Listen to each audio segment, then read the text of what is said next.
Hi everyone, it's Jasmine. Welcome back to the garden and welcome back to my series where I am growing zinnias to compete in this year's Orange County Fair.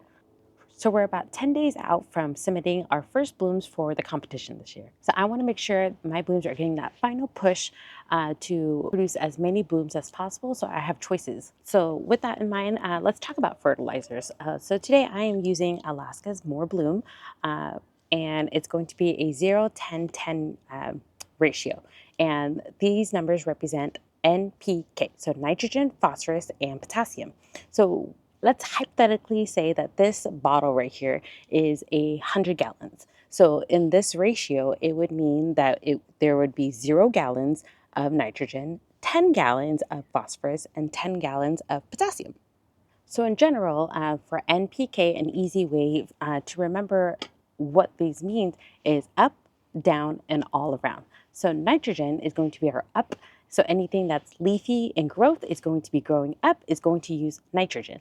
Phosphorus is down. So everything below the soil level is going to be root growth and root production. And all around is our potassium, and that's going to be any blooms, any fruit, any essentially the thing that makes the ending result of the purpose of the plant.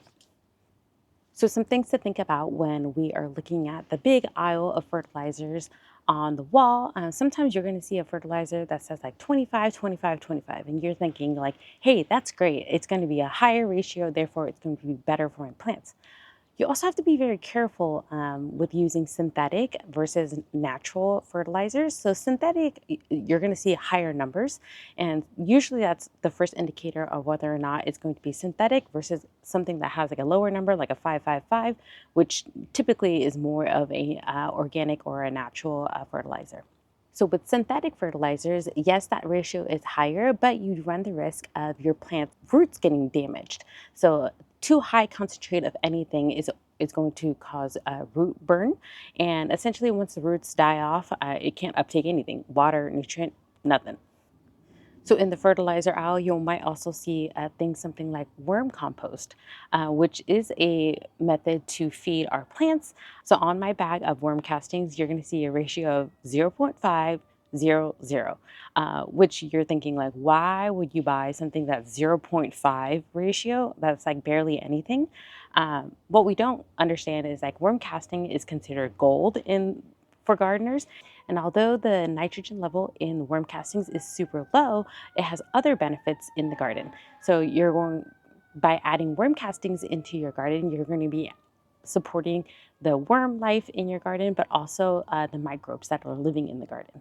So sometimes that lower number doesn't necessarily mean a bad thing. It's just really understanding what is their intention with using the fertilizer. So something else also to think about when you are fertilizing your plants is to make sure you are doing it at the appropriate time of day.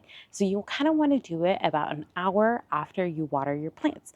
So if we are watering our plants about 6:30 in the morning, we want to be able to start fertilizing our plants about 7:30 to 8 o'clock. Why do we want to wait? So typically in the first few minutes of us watering, sometimes our soil gets really hydrophobic, and therefore like the water just quickly runs through the soil and it doesn't actually get absorbed at all. So what we don't want is to fertilize our plants before we water, and then all of a sudden all of our precious fertilizer is getting turned into runoff water. So by waiting an hour so that the soil we know is nicely saturated with the regular watering and then coming in with the fertilizer, we can ensure that the plant is going to uptake as much nutrient that we are giving it. So when I'm mixing fertilizer for my garden, I use a 1-gallon watering container, and I usually put the fertilizer in first and then add the water.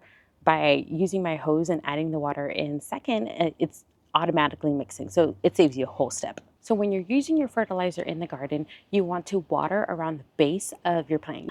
Essentially, the root of your plant is going to be as far as the canopy of your leaves. So depending on how far your leaves are from the center stem is usually as far as that root is extending to. There are some fertilizers that you can use as a foliar spray, but I wouldn't recommend using that right now, and especially in Southern California where we are at risk of powdery mildew. So any moisture on leaves could lead to disease.